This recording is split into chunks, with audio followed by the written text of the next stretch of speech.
gotta count down. 3, 2, 1. Welcome to Awakening. That's too bad. I can't. It's so fake that I can't even explain. It's like plastic, bro. Do it. Welcome to Awakening. Mess it up.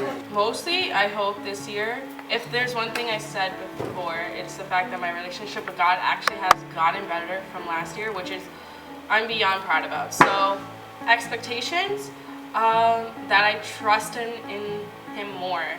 So, honestly, everything that happens in life, I'll be like, this has to happen because I'm going to learn a lesson and a new door is going to open or close. And I think that's one thing I'm ready to take, and I can't wait for that. Welcome to Awakening. Dude, you didn't even do it. Okay, so awakening to me is a time where I reflect on myself and what I did, or whether I advanced the kingdom of God in this past year. And sometimes it's very good, sometimes it's very bad. My whole thing is to come to Him in prayer and see what constructions and what improvements that I have to make to spread His word effectively and efficiently. Another one. Another one. Another one. Another one. Oh, I got one. And another one. Another one. Oh no! I learned this year a lot of things, actually.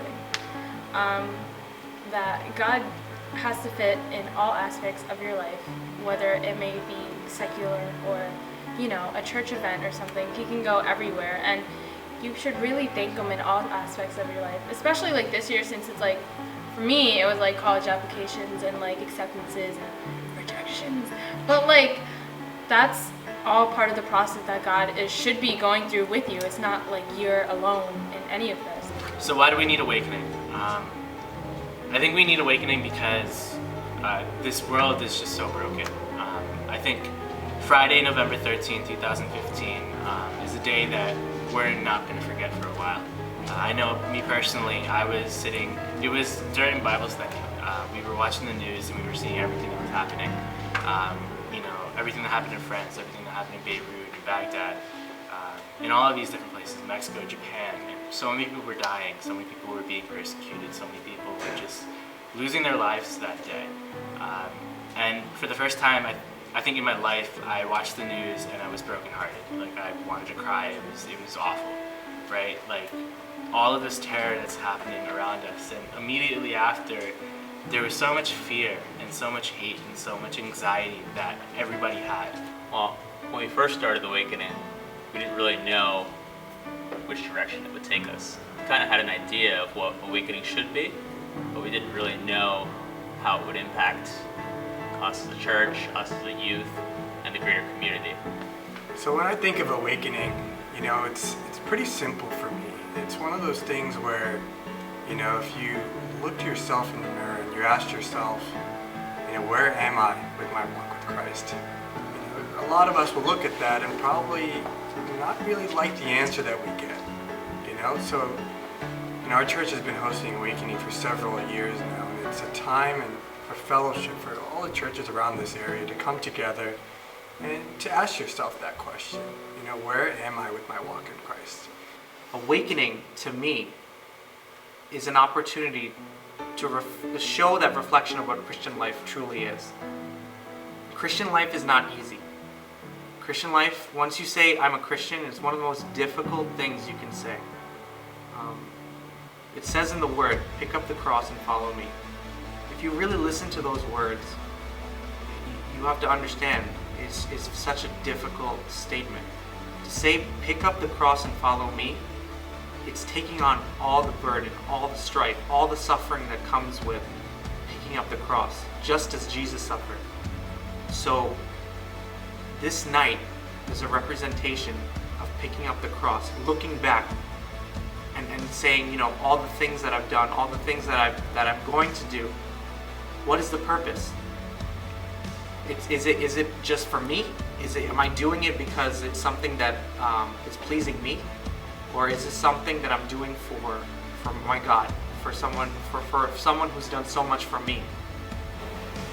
And I think we live in fear, and that makes us forget our God. It makes us forget that the battle has already been won. It makes us forget that Jesus conquered all. In John 16:33, he says, take heart, for I have overcome the world. This is all finished, right? This is all completed. And we need to be awakened to that fact.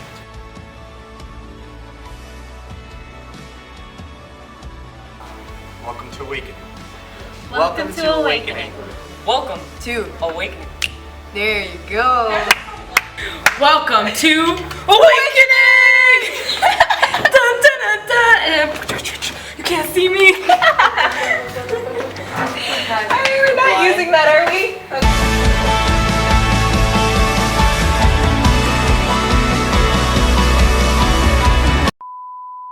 Okay, whatever. What How are we supposed to know Jay Stan's gonna start? Yeah, honestly.